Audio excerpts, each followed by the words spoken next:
Vamos a ir al Centro Nacional Electoral. Allí está nuestra compañera Diana del Agui. ¿Cómo estás, Diana? Buenos días, Débora.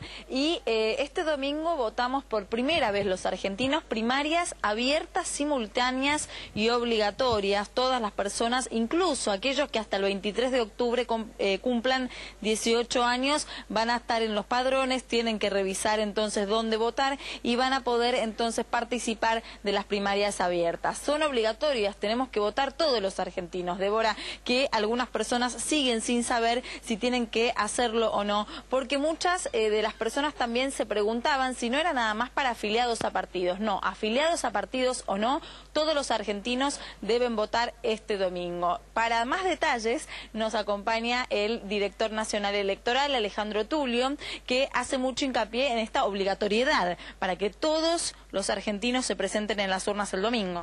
Así es, la ley establece que las primarias, al igual que las elecciones nacionales, son elecciones obligatorias. Es necesario crear conciencia alrededor de la importancia política y social de elegir entre los precandidatos que en cada caso se presenten para las listas de diputados en todo el país, de senadores en 8 provincias y, por supuesto, de presidenta o presidente en todo el país. Los argentinos estamos llamados a definir, entonces, qué agrupaciones políticas pasan a la elección de octubre, porque aquellas que no obtengan el 1,5% de los votos válidos emitidos el día 14 no podrán participar de octubre. Entonces, por las propias convicciones, por respeto a las costumbres democráticas, pero también porque la ley así lo exige, es bueno que el domingo 14 concurramos a votar. Luis, Débora, ya nos está escuchando Alejandro Tulio. Gracias por atendernos, Tulio. Usted hacía hincapié en esto de la obligatoriedad y de la necesidad de que aquellos que voten el 14 lo hagan para poder estar habilitados efectivamente el 23 de octubre. Si pudieran justificar la ausencia del voto en el 14, sí pueden votar el 23, ¿verdad? Por supuesto, se puede justificar concurriendo a los juzgados federales con competencia electoral o a aquellos lugares, para aquellas personas que están lejos de las capitales de provincia, que los juzgados designen como los juzgados de paz. En la capital federal, Tucumán 1320, es el lugar donde hay que concurrir para justificar la no emisión del voto, y así se asienta en el documento ese trámite de justificación, lo que permitirá no solo votar el 23 de octubre, sino realizar todos los trámites de documentación u otros trámites públicos que el ciudadano deba realizar. Ahora, doctor Tulio, Luis Novarrizo lo saluda. Buen día, ¿cómo le va? ¿Qué tal, Luis? Bien, no quiero entrar en una polémica, pero ¿de dónde resulta que si yo no voto este domingo no puedo votar el 23 de octubre? Se lo pregunto porque el juez Blanco con competencia electoral en la provincia o el juez Rodríguez en Santa Fe dicen que no es así, que uno recibe sanciones, pero no puede ser privado del voto. En sus provincias es así, pero en la capital federal, la jueza Servini de Cubría, que es la autoridad electoral en este distrito, ha dispuesto esa medida. Y los funcionarios no debemos entrar en polémicas que generan confusión, sino informar respecto de lo que ha dispuesto la justicia electoral. Es decir, que los porteños, si no votan el 14 de agosto, el 23 de octubre están complicados. Sí, en todo caso... Salvo que justifiquen la no emisión del voto, ¿verdad? Sí.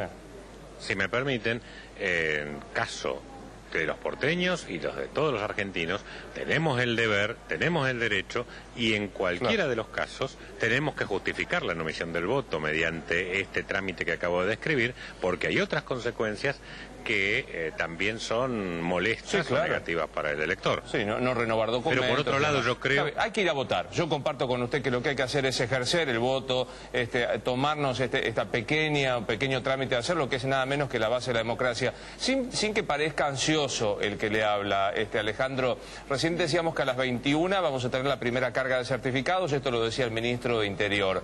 ¿A qué hora tenemos una tendencia irreversible? Yo creo que hacia la medianoche. No debemos sacrificar la certeza ni la seguridad en aras a la ansiedad. Creo que todos debemos hacer un esfuerzo, los ciudadanos van a hacer un esfuerzo en concurrir a votar, los presidentes de mesa van a hacer un esfuerzo inmenso estando 14 o 15 horas al frente de la mesa, recibiendo el voto, contando, confeccionando los documentos, el personal de las fuerzas de seguridad, de las Fuerzas Armadas, el personal del correo, sin cuya participación no se podría hacer todo este proceso electoral, todo el personal afectado. diputado. Entonces creo que el conjunto debemos honrar ese trabajo de tantos y tantos miles de personas, esperando resultados certeros más que rápidos. De todas maneras, antes de las medianoche vamos a tener buena información. Sí, recién el ministro Randazzo decía que sobre todo él aventuraba que las demoras podrían darse en provincias que eligen varias categorías de candidatos. Más que demoras, es natural que, en primer lugar, en la escuela se siga votando después de las 18 horas. Y en segundo lugar, se tarde más, insuma más tiempo el recuento de los votos y la producción de toda la documentación que implica ese doble desafío, fundamentalmente provincia de Buenos Aires.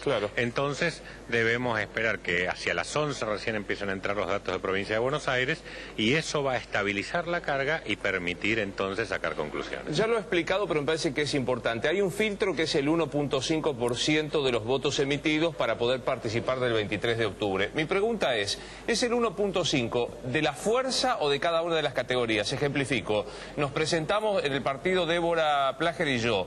Ella va como candidato a presidente y yo como candidato a diputado. ¿Ella tiene que conseguir el 1.5 independiente de mí o es por la fuerza política?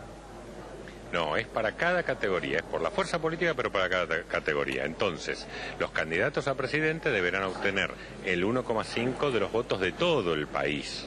Y los candidatos a diputados, o senadores en su caso, del distrito al que aspiran a representar. Así que eventualmente puede que una lista, uno obtenga... Sí, una lista podría llegar a pasar, que el presidente lo consiga y el diputado no, y se corte para el 23 de octubre. Exactamente, estará, si el presidente lo consigue, estará presente solo la boleta del presidente en ese distrito y no estará la del diputado. Y viceversa, habrá lugares en que tal vez no haya lista presidencial, pero sí de diputados. En nuestro país es un país federal y las categorías de votos son autónomas entre sí. Gracias, Tulio, muy amable. No, hasta siempre, gracias a ustedes. Gracias también a Diana Del Agui. Vamos a contarles a ustedes lo que sucede.